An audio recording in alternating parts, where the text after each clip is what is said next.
बरेली कांड, प्रभाकर चौधरी जो बरेली के आईपीएस अधिकारी थे, उनके साथ अजीब सी घटना घटी है जो भारत उत्तर प्रदेश में, पूरे भारत में उसकी निंदा छोड़कर उनकी बड़ाई की जा रही है, लेकिन केवल एक बीजेपी सरकार है उनकी निंदा किया है और ऐसा नहीं करना चाहिए, क्योंकि आईपीएस प्रभाकर चौधरी ने वहाँ बरेली में जो हिंसा होने वाली थी वो बड़ी सूझबूझ से वहाँ का हिंसा रोका और बचाया, लेकिन बीजेपी सरकार ने उनके साथ अन्याय किया।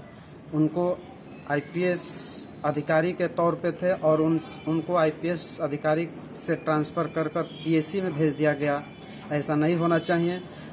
कांड क्या होने वाला था बरेली में कि कुछ कांवरियों ने डीजे बजाकर उसी रास्ते से जा रहे थे जिस रास्ते से मुस्लिम इलाका था, मुस्लिम की बस्ती थी, मुस्लिम की मस्जिदें थी।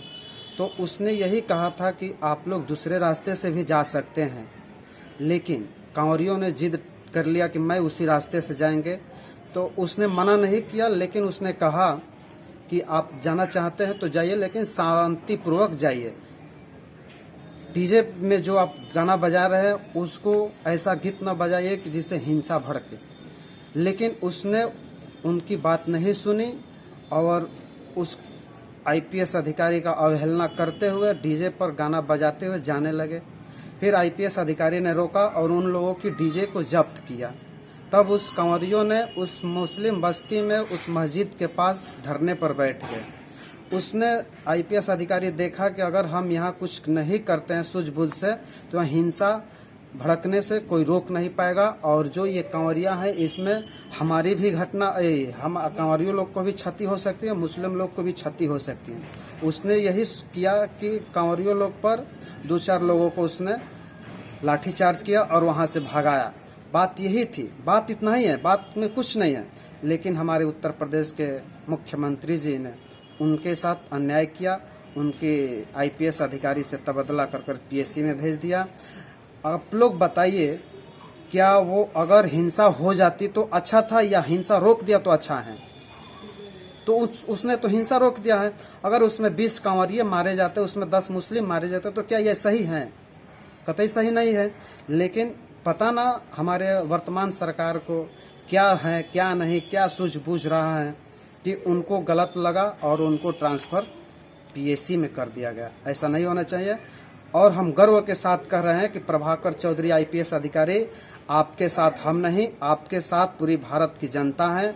आपने वहाँ हिंसा फैलने से रोका है। अभी देख लीजिए आप, हरियाणा में हिंसा फैला है ना, सेम उसी तरह घटना होने वाली थी बरेली में, लेकिन उसने रोक दिया। प्रभाकर चौधरी के पिताजी भी कह रहे हैं कि मैंने बीजेपी के पक्ष में थे, बीजेपी का मैं वोट करता था, लेकिन इस घटना से मैं निंदा करता हूं और मैं बीजेपी को कभी भी वोट नहीं दूंगा, उसके पिताजी ने कहे हैं। और सही किया है उसने। बीजेपी को ऐसा नहीं करना चाहिए था, वर्तमान सरकार को आईपीएस अधिकारी के साथ ऐसा नहीं करना चाहिए था। वो एक सही विचारधारा पे थे और वहाँ हिंसा फैलने से रोके हैं। अगर आप लोग बता दीजिए कि आप लोग चाहते हैं कि भारत में या उत्तर प्रदेश में कहीं भी हिंदू मुस्लिम करके हिंसा फैलाई जाए? तो ये कोई नई बात नहीं है। बीजेपी सरकार में हिंसा फैलती है और हिंदू मुस्लिम के नाम पर वो वोट लिया है, वोट लेंगे। उनके जिम्मे और कोई काम नहीं है। कोई मुद्दे पर बात नहीं करेगा। जब भी देखो बीजेपी सरकार में हिंदू मुस्लिम होता रहता है। कोई मुद्दे से कोई काम किया है तो अगर उस पर वोट मांगे तो अच्छा है, लेकिन हिंदू मुस्लिम करके जनता को मूर्ख बनाकर, एससी एसटी ओबीसी के मूर्ख बनाकर लड़ाए, हिंदू मुस्लिम करके लड़ाए और वोट ले, तो ये अच्छा नहीं है। लेकिन मैं यही कहना चाहता हूँ, जो भी हमारे वीडियो देख रहे हैं दर्शकों से मैं अपने यही कहना चाहूँगा कि आप लोग आईपीएस अधिकारी प्रभाकर चौधरी को सपोर्ट करें, ताकि उसको फिर से आईपीएस पद मिले और पीएससी से होकर जिले पर कहीं भी कार्यरत हो। मैं यही आप लोगों से चाहूँगा। धन्यवाद। नमोधाय। जय भीम।